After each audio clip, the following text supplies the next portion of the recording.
Nostalgianomics. One of the most important sides of investing is one that I actually see talked about the least. And I get it, it's not the most flashy, it's not the most sexy side of things. But it's the importance of not buying.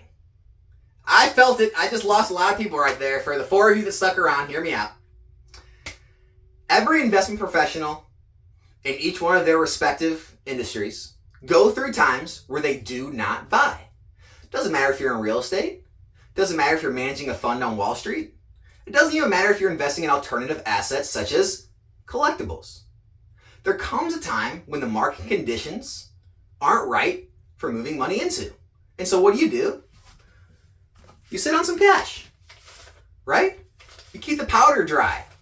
You prepare yourself for that next opportunity so when it comes, you can throw your money at it.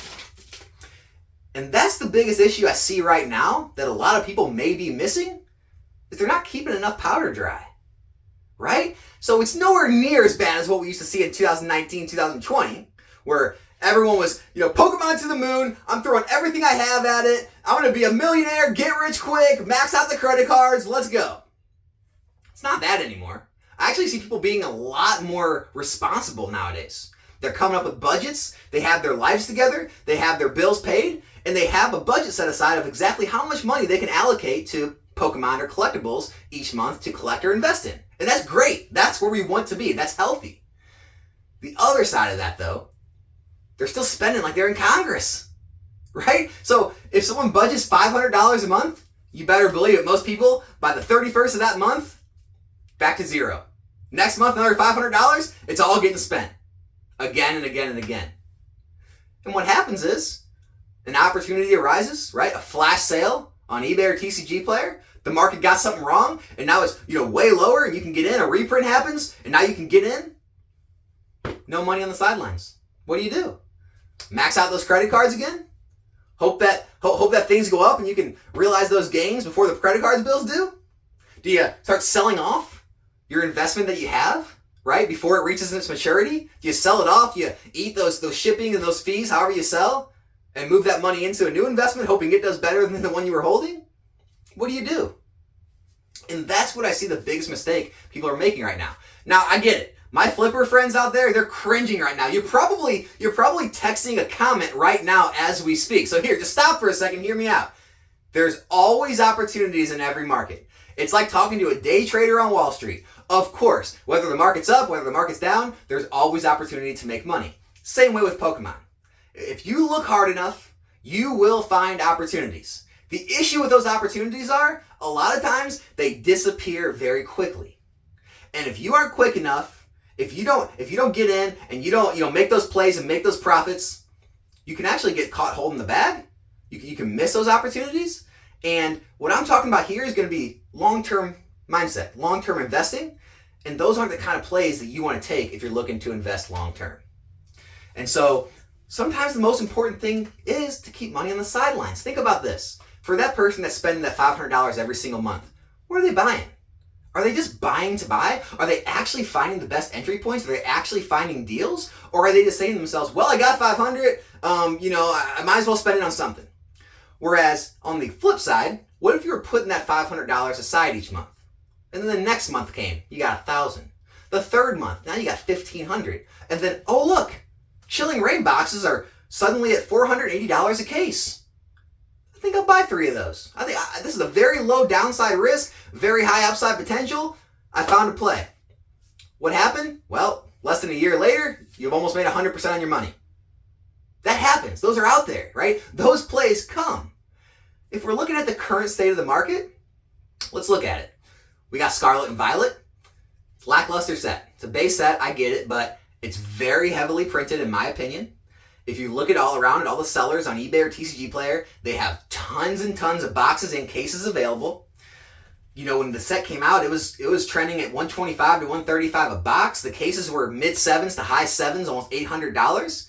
And now we've seen a decrease all the way down to $675 a case you can buy right now on eBay. And it's not like a one-off. It's a seller that has more than 12 available, a very big time seller. So that's where the price of this market's going. It's heading down. The box prices are about $115 a box. And they the supply is still high, so I can't see them staying there. Now, we do have a larger or a higher bottom than we used to, right? The MSRP rose. The price that the stores get them for from the distributors has risen. So we may not see them go into the 80s and 90s, but we could see the hundreds, right? We could see them drop out of the teens. That's a very real possibility. Now, is it a possibility that I'm wrong? That you could buy right now at $6.75 a case and that's the bottom and then it goes up from here and you can laugh at me later? Of course. You're never going to catch the bottom. I've talked about that before. But for me right now, if I'm looking at that, I don't really feel comfortable moving in yet. I don't feel comfortable moving in until I kind of see how the market's going to accept it still.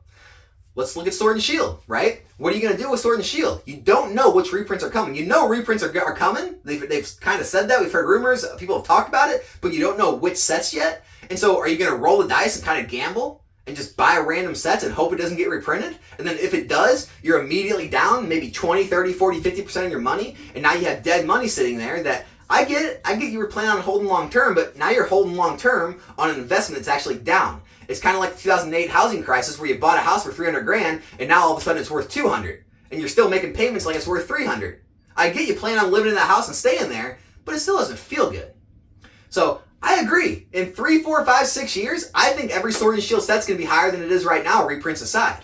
But it's not going to feel good if you could have bought those boxes 50% less or 40, 30% less if you would have just waited a little bit and kept some money on the sidelines, got a lot better entry point, and made a lot better play. And so the last thing I want to talk about is the singles market. I mean, it's all over the place, right? That's not conducive of an investment right now. I mean, some are going to the moon, some are dropping and plummeting. It really doesn't make any rhyme or reason which ones do which. It's almost like a manipulation's going on. Can't prove it. But it doesn't really look conducive of an investment environment. And so you got a lot of that going on. Last thing I want to mention is other hobbies. Look, there's a lot of cross collecting, right? There's a lot of cross interest. You have other hobbies that are releasing some major stuff this year, right? I mean, One Piece is still around. It's cooling off, but it's still there. You got Disney Lorcana, which Disney is right up there with Pokemon in the IP strength. So you know it's going to be competing for a lot of dollars. You got Yu-Gi-Oh! Releasing their anniversary sets. Yu-Gi-Oh's releasing all the original 6 sets. You know people like me that grew up with that are going to be wanting to buy that stuff just for the fun of it. So it's going to be competing with dollars. You got a lot going on in the overall market this year where it may kind of stunt the growth of some of the collectibles, some of the products in Pokemon. Now, that can be a good thing, right? It's not a bad thing when markets go stagnant or drop. It creates opportunity, okay? The same thing we saw with all the reprints before. The prices dropped, it created opportunity, and now what? Now you've made a massive amount of gains. So there will be opportunities there, but that's why I want to urge you, it might be a good idea to keep money on the sidelines and wait for those opportunities. Now, if you truly see a lot of value or you see plays, make them. By all means, make them. You know, if you see something I don't, make those plays. But if you are just buying to buy because the money's there, you had it budgeted anyway, that's where I would caution. That's where I'd say, hey, listen, there may be better things to come. Don't just buy to buy. If you see a play, take it. If not, roll that money on to the next month. You'll have more money to play with when the time comes. Hope that helps everyone. If it did, consider subscribing to the channel. I really appreciate that. Let me know in the comment sections what you think, and I'll be back here in a new video soon. I'm out.